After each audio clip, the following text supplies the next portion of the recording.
let's start with the journey that this film has taken through 2 plays and a short story. Can you actually just talk about the genesis and the route it took? Oh, sure. No, thanks for bringing that up. Yeah, like in 2008, my wife and I went to Poland to see where my family's from, and we wound up in front of that house that the characters wind up in front of. It was the same house. And when I came back to America, I wrote a play about like a kind of fictional version of me visiting my second cousin Maria, who I visited there. She's a survivor, and Vanessa Redgrave played my cousin, and we did it in New York.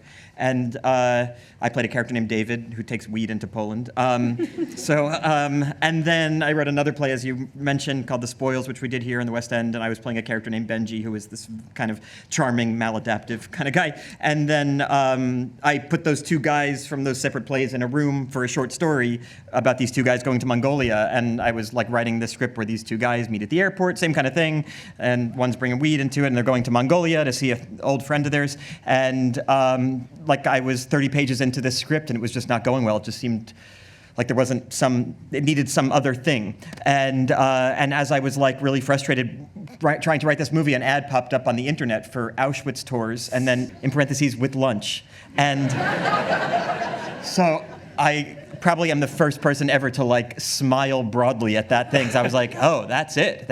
Like an Holocaust tour. It's so fascinating. It's such a weird kind of untapped thing to even think about, and how do we think about it? How do we connect to like trauma? How do we tour sites of trauma while also like staying at the Radisson and, going back on the bus halfway through the day at Auschwitz to eat in the air conditioning, to eat our lunch in the air conditioning, and just this weird stuff. And like, I'm fascinated by trauma tourism. I do it. It's probably not a great way to frame it, trauma tourism. But I'm interested in, like, I've been to Sarajevo and Rwanda and Cambodia. I'm interested in this kind of tourism. And I always have this pang of guilt at the end of the trip, like, oh, I kind of like enjoyed myself. I was staying in a hotel, I had air conditioning. And so it's like, what's the right way to do this kind of tourism? And once I saw that ad, I realized that take those guys out of Mongolia and set them in Poland. You must be a really fun guy to go on holiday with. It's like, where are we going this year? Well, hey, yes, we're going there. My last vacation was to Timișoara, Romania, which is where the revolution started against Ceausescu. But my wife is so cool. Like, her degree. Yeah. No, and my kid knows now about Romania, which is he's 8, so that's important. Yeah. So let's talk about these 2 characters. You mentioned that both of them had kind of existed in some form or other before. Was there ever a temptation for you to play Benji? Oh, yeah. As soon as I finished the script and I was thinking I would act in it, I just wanted to play that role.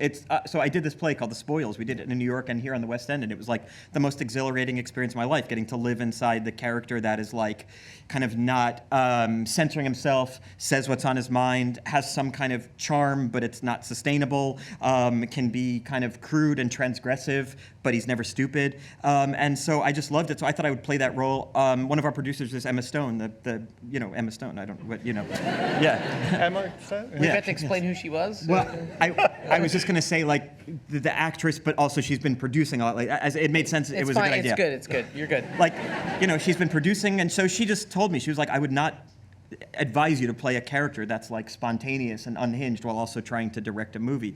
And she was right, and it was also the best demotion I ever received because, like, we got the greatest actor in the world to do the part. There's a couple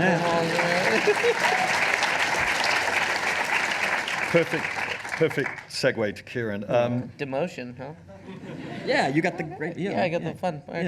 Got it. Fun part. Yeah. So, I mean, anyone who's seen this film, you can get a pretty good idea of what it must be like to read it on the page and how the humor comes off the page. Yeah. But what was your first experience of reading this like? I mean, I was laughing out loud, which just I feel like doesn't happen in most scripts. I tend to go like, oh, that's clever, that's funny.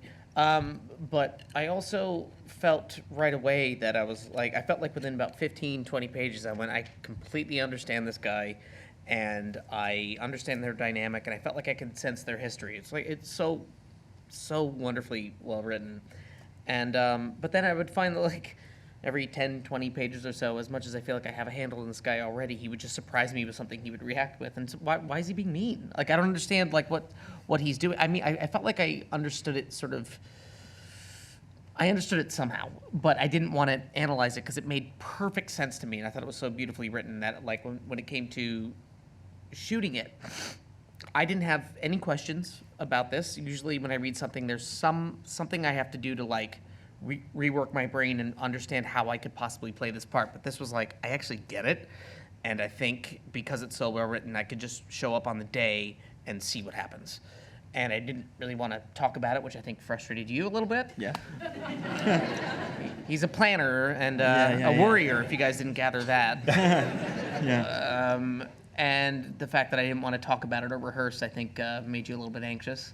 I just wanted to make sure you like knew what you were doing and like, you know. I'm a professional actor who's been doing it for 30-something years, but yeah, whatever. Yeah. I've worked with many professional actors. That's true. That's true. Me too. Who would surprise you? Yeah. That's so true.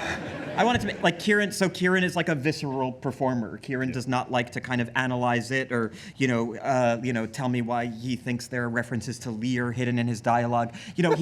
He's just so unpretentious. So he said, I just want to like do it. I just want to do it. I don't want to talk about it. I would give him notes and he would say, go away. And it was so good that he was just like the kind of thing like let me stay as far away as possible from this person because it's so great. If it wasn't good, then all of those things that you just described as possibly charming would be really frustrating. Yes. Yeah. But that was the approach too. Is I was like, let's try it, and then if I'm wrong, like I've done my work, obviously. Like I've done, like I have an idea. So if I'm wrong, please steer me. But otherwise, don't tell me. The last shot of the movie. Yeah. You came up to me and said, "Do you want to talk about what the scene and what it means?" And I said, "No, go away." Yeah. Yeah. It's like Just go away. Yeah. Just go away. Just no. That was, which is And it was so brilliant. nice I'm watching it nowadays, behind the thing. I'm just grabbing my producer's arm, like, this is amazing, this is amazing. And it's like, it's a manifestation of the thing, like the last line of the screenplay says, like, Benji, we find him in the same place, and, he's kind of looking around, and the last line of the screenplay is, he's looking around, and it says, anyone can be a friend. And so I had this idea of this kind of mercurial quality of ending, but also this guy who's excited by the prospect of making friends and then not being able to carry out a sustainable relationship. So he's just in this place of transience, an airport, and watching people go by and like kind of thinking about like, I can be friends with any of these people, but there's something so lonely about that thought because it means that there's nothing grounding the relationships that you do have. So that's why I didn't want to talk about it before. Yeah, because I would have done this. Yeah. Let's just shoot it. Yeah, I would have done something like this. Yeah, I know. this. It's on the page. You I know. Have to, what I find amazing is that I can see in certain films the idea of improvisation works, and certainly if you have one standout performance that's driving an entire film. What I find remarkable about this film is one of the best ensemble performance pieces I've seen for quite some time.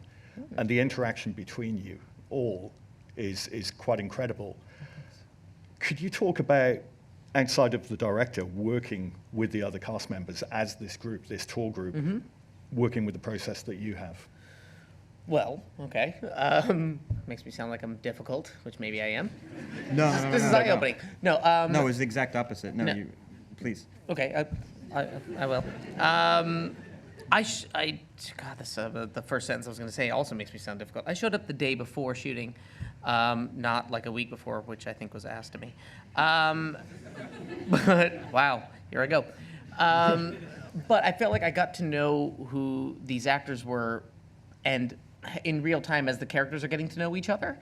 And Benji's just the kind of guy who I feel like he just doesn't know how to do small talk. He doesn't know how to do that thing. There's also that like bit in the airport where you show me the itinerary, and it's like he can't even understand it. It's sort of just like, I don't know. This is nothing. This is something real. Right. And so he needs to cut right to the real with somebody, and that would come out in different ways that I would often be surprised by. Like with David, trying to make sure he's present because we have this history. For some reason, it came out in the form of me manhandling him and putting him in headlocks and punching him a lot and touching him and all this stuff because that was the way to get. It's still lovely. Yeah, exactly. Yeah. But then there was love language is avoidance. It's true. I love you too. And then like the first day of shooting, which you reminded me today was the first day of shooting. We're shooting that thing in the park, and he told me he wanted me to go up to Marcia and talk to her. And I said, what do you want me to say? And he says, it doesn't matter. The whole point is that you're talking. And for whatever reason, I knew that I had to cut right to who the person really is, Marcia, but also Jennifer a bit, because I don't know the difference yet, because I don't really know them yet. It's the first day of shooting. And so I went up and I said, "Why are you walking alone, you big fucking loser?" And she like punched my arm, and I was like, "Oh, cool!" And now we're buddies. Like the actors are buddies, but the characters kind of get it, and it happened like right away, and because that's the kind of person he is. So it was just sort of like, I don't know. I think everyone really loved the script and wants the movie to happen. So when I don't know, the characters, but also the actors are trying to make connections, it's like you're so eager to connect, and that's the kind of person he was. So that's sort of just what happened. It happened quickly. During the actual making of the film, was it easy to locate the tone of each scene, knowing that you're heading to a point where you're not going to have humor?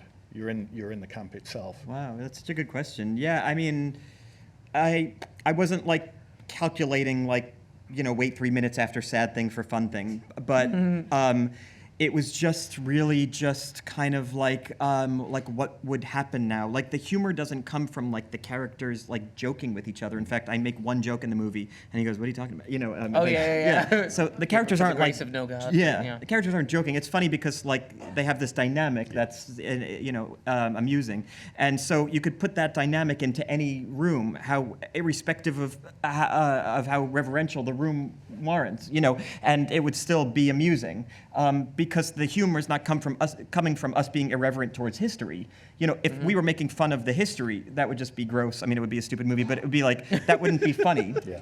It's funny because like the characters have a rapport and they're not stupid, so they're like, you know, being respectful when they should be respectful. So really, this is all to say like the characters like guided me as a writer for what the tone of the movie would be. Yeah, I guess that's pretentious, but that's really how it felt.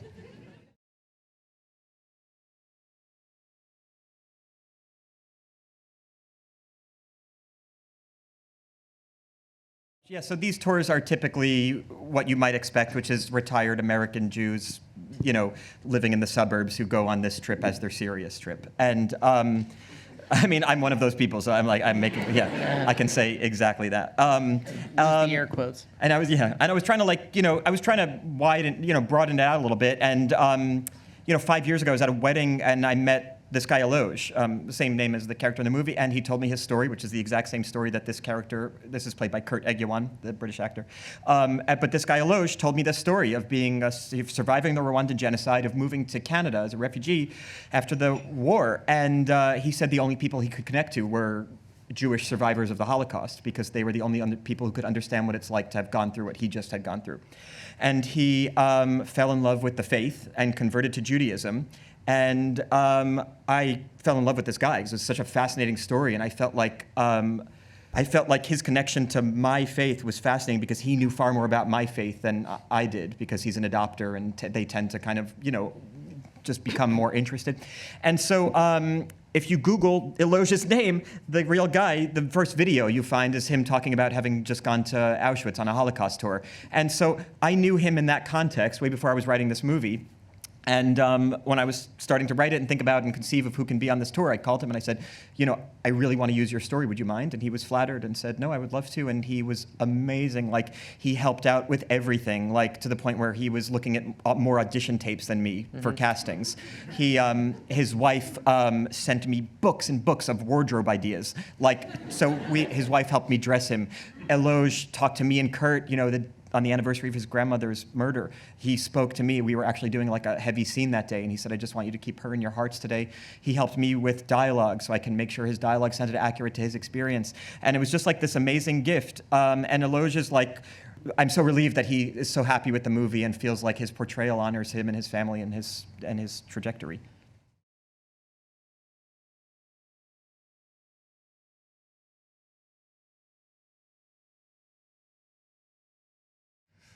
Jesus, what a despairing or hopeful. If that's the same thing, that would just tell me a lot about myself. How I answer that. I don't think I'm willing to explore that part of my brain. I prefer to go undiagnosed as a person. It's funny, that last moment when I told him to go away, it's because I felt like I understood it and I didn't want to. I just sort of wanted to experience it when it happened. After the fact, I kind of have my own understanding of what I think that moment is.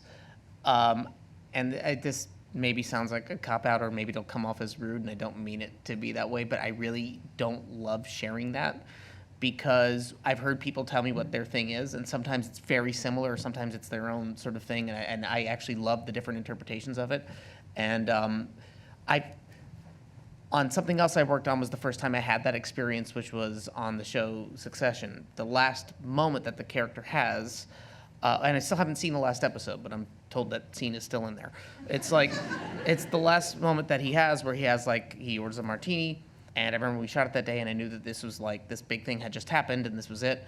And I had a very specific idea on what that was, and I've decided I really don't want to share it because I've heard so many different ideas on what that was, and I don't want to ruin that for somebody because somebody, even the showrunner, writer, he has a different interpretation of what it is than I do. And he has said, I think both of these things sort of work. So that was my first time experiencing that, and when I did this, I was like, I actually really love keeping that, and I like that people have their own sort of thing. So I don't know if it's despair for you or what, but you can, yeah, have that.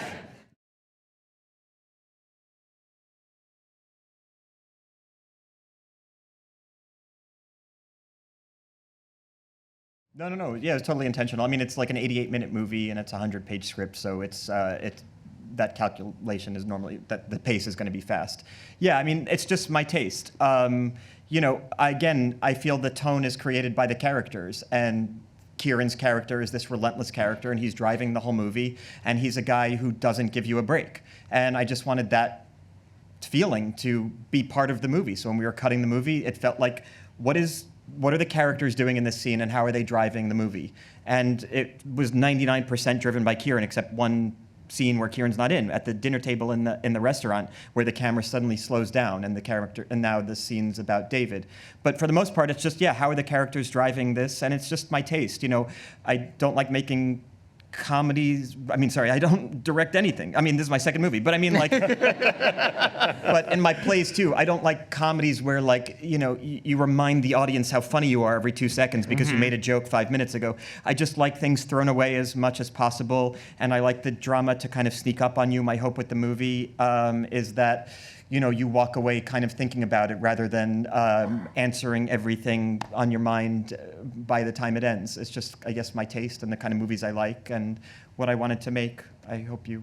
But it can also, sleep over, you know. that pace taps into this idea of this tourism concept of you are being moved from here to there to there. Yeah. So the whole first class thing on the train is brilliant because in a way that's you guys saying, no, we're going to stop this. This is what's so wrong. We need you to, not need you to think about this, but the audience it's always at the back of their mind as you're zooming from one place to another. Are you having the time? Yeah, exactly. And he makes a lot of good points. Like, he does it in a kind of disrespectful way or in a way that's kind of co-opting the social situation. But I think all the arguments he makes in the movie are good arguments, like not the right time and place, but good you arguments. said, like, why is that relevant now? It's Why sort of is like, that yeah, I important mean, now? it's a good point, but why are you saying it? Yeah, exactly. Yeah. And it's the same in the cemetery, too. When he's like, he's giving the tour guide good notes, which would be nice if the guy asked for notes. Yeah, that's a good point.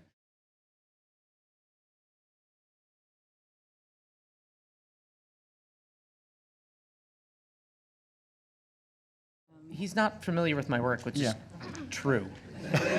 The only thing he's seen me in is Home Alone, and I don't think that's how he cast me. It's just true. Yeah, I mean, to me, what Kieran does in this movie is the most singular thing I've ever sat across from. And I was, like, amazed every day that he was creating this thing that had been kind of lodged in my head in an amorphous way for so many years. And it's just the most brilliant performance I've ever seen in person. If there are overlaps, that's a lot of times how audiences perceive people that they've seen in other things, and that's every actor deals with that. But to me, this is a thing that I've never seen on screen before, and a performance that, shocked me every moment. There's, like, I've been asked about that because there's probably going to be some sort of overlap in that, in the fact that I can't help how I look and sound. This character and Roman are the same height, and they look like this. So there's that. But there is. To me, they're very different characters, but there was a similarity there, and there was a similarity in the way that I worked. That I feel like these are the only two characters I've ever, and probably ever will have, where I can work this way. But for different reasons, which is, like, we talked about, like, how Benji is. I think he's very spontaneous. I think he doesn't think before he acts, and that's because he just, I don't know, he just, like, feels a lot, and he just wants to go, and he will often surprise you with what he does. So I was able to just go in and go, I don't want to prepare this. I don't want to think, because this is the guy who just wants to feel and make a connection and then move on to the next thing. And Roman, I had a similar approach, but that was because his thing was like, I feel like he could talk his way in and out of any situation and never had to suffer any consequences. So if something wasn't going right, I'm sure that I could just sort of steer it in a direction that was like, I now know how to make myself comfortable in this situation. And which Benji kind of does too. So I can see that a bit, and I sound like this.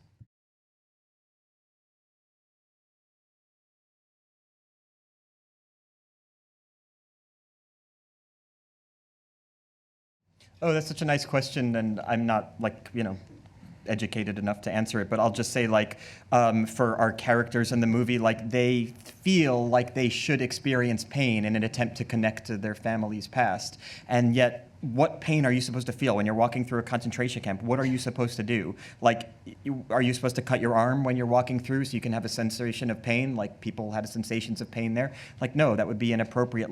So what do you do? And I don't know the answer to it except I know I'm fascinated by these places and traveling to these places because I feel like it's something we should just be doing. It's shocking that these things happen still, and it feels like if we're not reminded to be shocked, they'll just continue to happen. So, but I don't know. Yeah, memory can be painful if you have bad memories, I guess. Yeah.